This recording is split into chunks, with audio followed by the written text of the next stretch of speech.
So now we're going to start looking at free body diagrams and Newton's second law. And this is what I would consider to be a crux of physics, is that this concept is probably one of the most important to get locked down, because a lot of the remaining problems and things that you will solve are based about correctly drawing free body diagrams and setting up the equations correctly. Or at least that's what the most challenging part of it is for a lot of students. So let's start with some of the problems here from the book. So a 63 kilogram sprinter starts at a race with an acceleration of 4.2 meters per second squared. What is the net external force on him? Okay, so Newton's second law is very, it's the F net, the net external force is mass times acceleration. And so in this case, the mass is 63 kilograms, and the acceleration is 4.2 meters per second squared. So this is a pretty straightforward calculation, just to get us warmed up with the equation that we're going to be using. 264.6 newtons. Okay. A cleaner pushes a 4.5 kilogram laundry cart in a way that the net external force is 60 newtons. Calculate the magnitude of its acceleration. Well, again, F equals ma. Acceleration is going to be force over mass. And so we do 60 newtons divided by 4.5 kilograms. And that's 13.3 meters per second squared. Okay. Yeah, newtons is the measurement of force. If the rocket sled shown in figure 4.32 starts with only one rocket burning, what is the magnitude of its acceleration? Assume the mass of the system is 2,100 kilograms. The thrust is this. This is a force because we use newtons. And the force of friction opposing the motion is known to be 650 newtons. So first, here's the beginning of what we have to do, is we have to do a free body diagram. Okay, and in principle, what we have is we have thrust pushing this way, and it's 2.4 times 10 to the fourth newtons.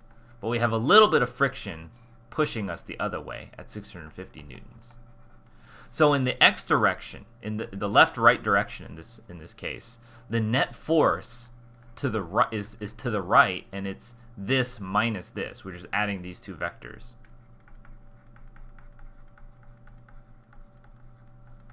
I don't know, this is like 0.065, so it's probably really small. Or it's like 2.335 times 10 to the fourth newtons. So that's the net force. By net force, we're just summing up the forces that are there. And in the horizontal direction, those are the forces. And what is the magnitude of acceleration? This is equal to ma. So a is equal to this F over m, where the F is 2.335 times 10 to the fourth, divided by the mass, which is 2,100. 11.1 meters per second squared. What is the acceleration? Why is the acceleration not 1/4 of what it is with all rockets burning? What is this?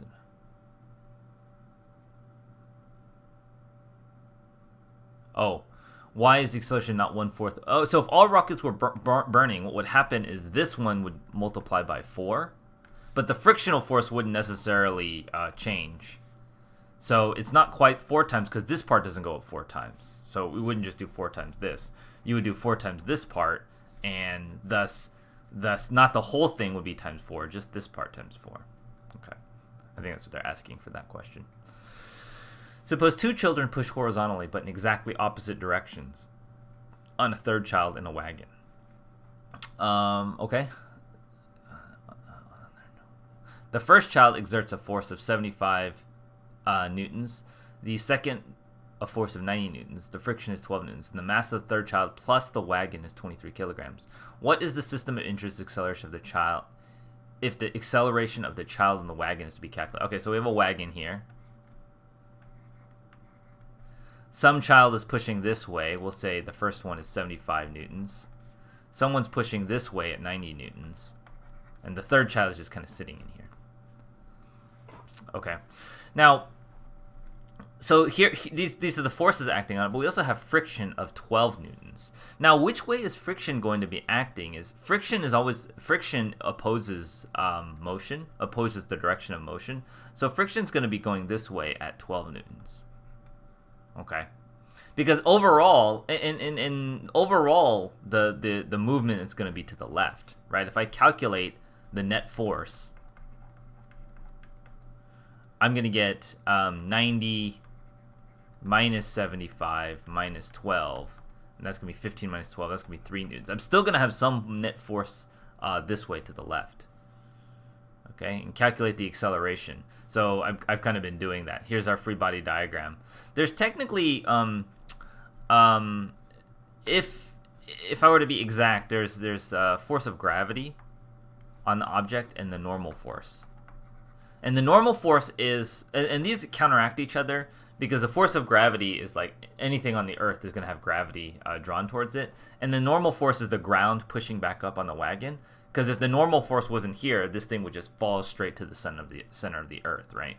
But it has no net acceleration in the vertical direction, so these forces actually have to be equal. Anyway, so the acceleration, this is equal to ma. A is equal to 3 divided by the mass of the system, which is 23 kilograms. And I get 0.13 meters per second squared. Now see, calculate the acceleration, that's what we did. And so D, what would the acceleration be if friction were 15 newtons? If this were 15 instead, the net force would equal 0. And so the acceleration would be 0. Okay, if the friction were 15 newtons instead. Because then they would completely counteract the total force that we're having, and so we would have a net force of 0. Okay, the rocket sled shown in this figure accelerates at a rate of 449 meters per second squared. Its passenger has a mass of 75 kilograms. Calculate the horizontal component of the force of the seat exerts against his body. So if I look at the person, okay, and I were to draw a free body diagram of this guy here, he's got gravity acting on him. He's got a normal force pushing up against him. This is the bottom of the chair pushing up on him to cancel it out. And he also has the chair pushing against him. We'll call this also part of the normal, but we'll call this FC or something like that. The force from the chair, or S. We'll call it S for seat. Okay, and this is the seat pushing against it. Now the net force on this guy, in the vertical direction, he's not accelerating vertically, so his forces in the vertical direction ought to cancel each other out. Like the net force in the y direction equals 0. The net force in the x direction is equal to the Fs. It's what the seat is pushing on him. And that has to equal his mass times acceleration in the x direction. Because he's accelerating at 49 meters per second squared, this is his mass, which is 75 kilograms, times 49 meters per second squared. Why? Because this guy must be accelerating at the same speed as the rocket. If he's accelerating at a different speed, the rocket's going to pass him, or he's going to fly into the back of the rocket or something like that.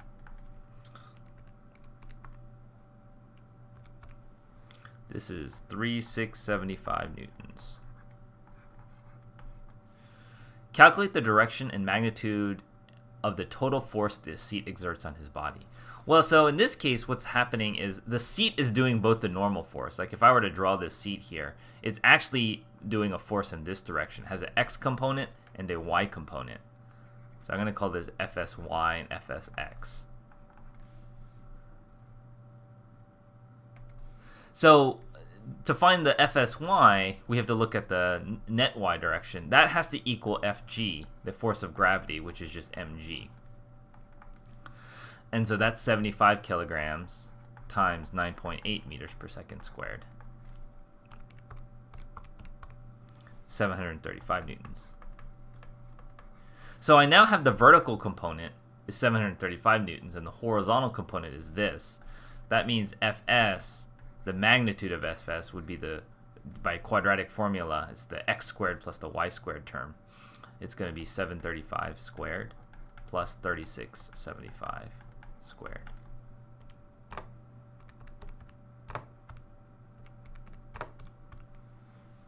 And that's 3,748 newtons.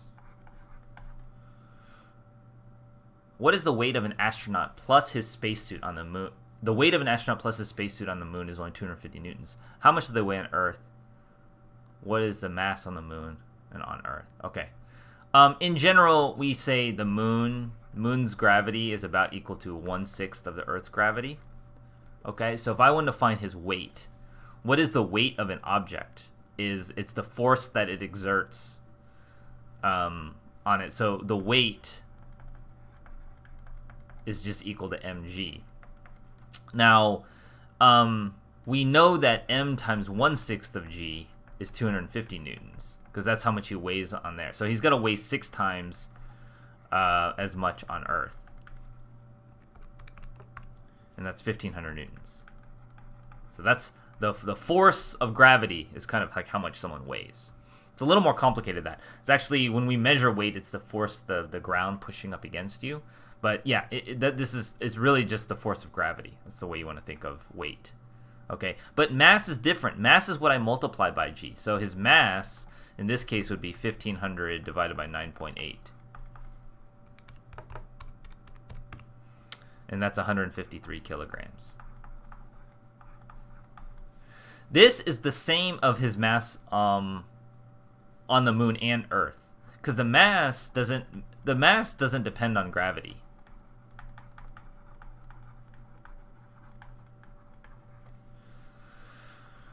Because the mass affects the amount of force that gravity will exert on you. Like, if you are more massive, then gravity will exert a larger force on you. But mass itself is a property of matter in itself. It's like, if there were no planets around, there's no gravity around, you would still have mass. It's just that there would be no force of gravity because there's nothing no large object acting with gravity on you. Okay, so the mass on the moon and the Earth are the same. They're both 153 kilograms. Thanks for watching. If you enjoyed this video, I go through a lot more of these exact kinds of problems with much longer videos on my website. It's entirely free. Check out the link in the description below.